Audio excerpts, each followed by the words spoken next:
Hi, this is Jim Hilgendorf.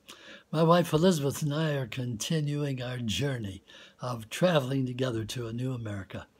Elizabeth passed away about a year and a half ago, but we're together still, heart to heart, moving together in life, in death, reaching out to people all across the country.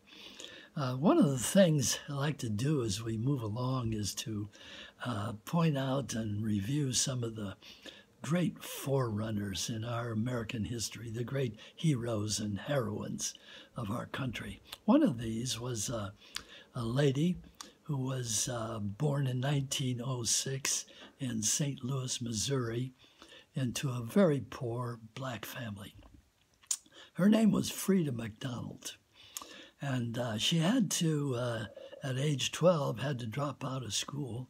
And at age 13, she started performing on the stage, singing, dancing. At age 19, she had an opportunity to travel to France, to Paris, doing stage work, singing, dancing. And almost all overnight, she became an enormous, great sensation and success. Her name now was Josephine Baker. And right up until her death in 1975, she was a living legend, one of the highest paid performers in Europe. During the Second World War, she actually became a spy for France, working for the resistance, putting encoded messages into her music, communicating with Charles de Gaulle in London, taking Jewish refugees into her troop to help them avoid being taken off into the concentration camps. She and during the 1950s, she had no children of her own, but she began building a family by adopting poor orphan children from different countries. And eventually she had adopted 12 young children from around the world. And she called her home her world village. And she called her family her rainbow tribe. When Josephine returned to the United States, she was met with an enormous wall of racism. She refused to perform to segregated audiences, and as a result, she lost a lot of money, but she didn't really care. This really ignited a flame to begin in her own life to a lifelong struggle against racial discrimination. In 1963, she was at the side in Washington of Martin Luther King Jr.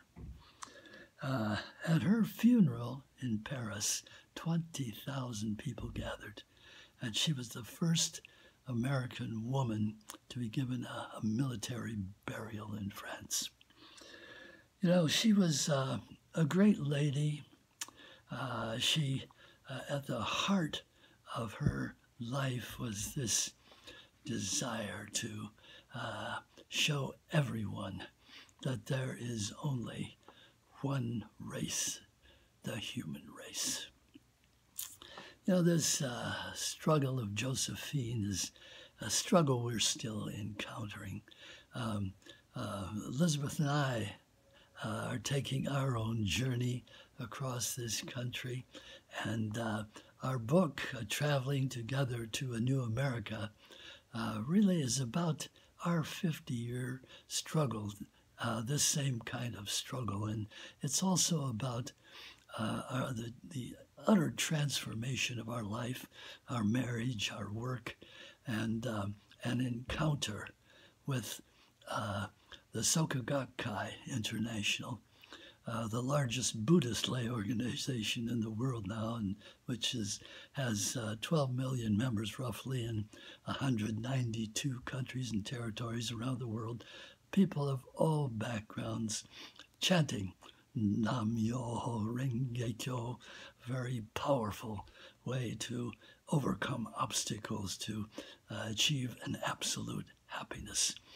And this is all part of our struggle, but it's the struggle of so many people really paving the way for all kinds of people, all kinds of backgrounds who are working at the same time during this, with this struggle to bring our lives to a new kind of dimension of living and being, beyond all the old distinctions of race and nationality and ethnicity and religion and politics and all those things that have divided us forever, and moving our lives into the reality of who we really are on this planet Earth. Human beings connected to the very core and power of the universe itself. And as we move along, I'd just like to say, keep faith with yourself. Keep faith with your greatest dreams for yourself, for other people, for America, for the world. Nam Myoho Renge Kyo.